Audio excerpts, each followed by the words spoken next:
सभापति महोदय, हमारे बंदरगाहों पर हर महीने 10 लाख टन से अधिक अनाज उतारा गया और लगभग 1500 रेल के डिब्बे तथा हजारों ट्रक इस काम में जुटे रहे। धान की पिछली फसल नए वर्ष से कम हुई, फिर भी पहले से अधिक धान देश में इकट्ठा किया गया। गांव और शहरी इलाकों के लगभग 11 करोड़ लोगों के लिए राशन व्यवस्था की गई है। 1,16,000 सरकारी दुकानें चल रही हैं। आपातकालीन खाद्य कार्यक्रम के अंतर्गत 7 करोड़ के लगभग बच्चों, गर्भवती स्त्रियों और बूढ़े लोगों के खाने की व्यवस्था की गई।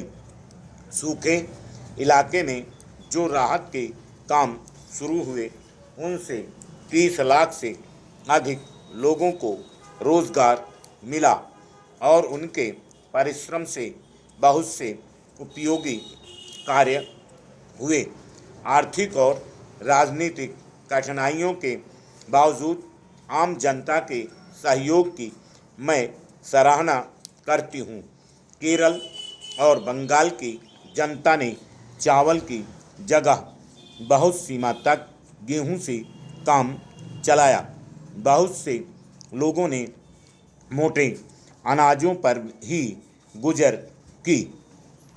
पिछली फसल में सूखे की मार खाकर भी हमारे किसान भाई इस फसल के लिए बड़े उत्साह के साथ काम कर रहे हैं। धान और दूसरे अनाज की बेहतर किस्में अधिक से अधिक क्षेत्रों में लगाई गईं और लगाई जा रही हैं। इस महान कार्य में प्रशासन की सफलता और जनता की सहनशीलता तथा अनुशासन पर हम गर्व कर सकते हैं। इस सब से हमारा हौसला बढ़ता है कि हम बड़े बड़े काम पूरे कर सकते हैं। केवल दृढ़ निश्चय और साहस की आवश्यकता है।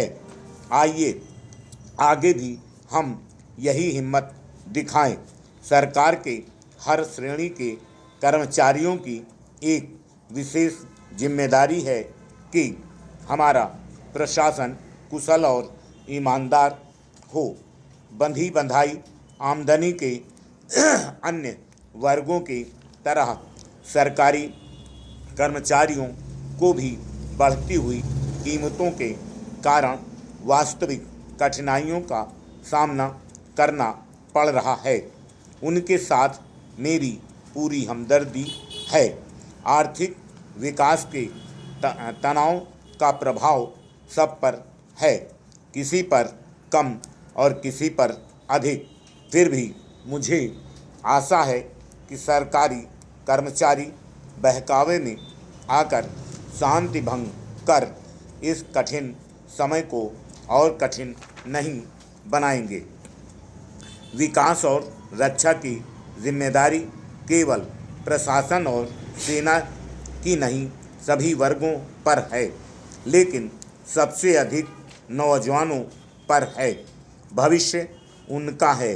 आज की मशाल अगली पीढ़ी को ही थामनी है। राष्ट्र का भविष्य हमारी शिक्षा और नौजवानों की योग्यता पर निर्भर है। किसी भी देश की सबसे बड़ी संपत्ति उसकी जनशक्ति है। विचारों और प्रवीणता से राष्ट्र का निर्माण होता है और दोनों की कुंजी शिक्षा है। हमारे स्कूलों और कॉलेजों में आज 7 करोड़ विद्यार्थी शिक्षा पा रहे हैं। अगले वर्ष तक उनकी संख्या 17 करोड़ हो जाएगी। प्रत्येक व्यक्ति को अधिक से अधिक अवसर देने और राष्ट्र के विभिन्न क्षेत्रों में शिक्षित और प्रवीण लोगों की संख्या बढ़ाने के लिए हर स्तर पर शिक्षा के विस्तार की आवश्यकता है। केवल आम शिक्षा ही पर्याप्त नहीं है। हम ऐसी शिक्षा को बढ़ावा देंगे जिससे काम के द्वार खुलें। Full stop.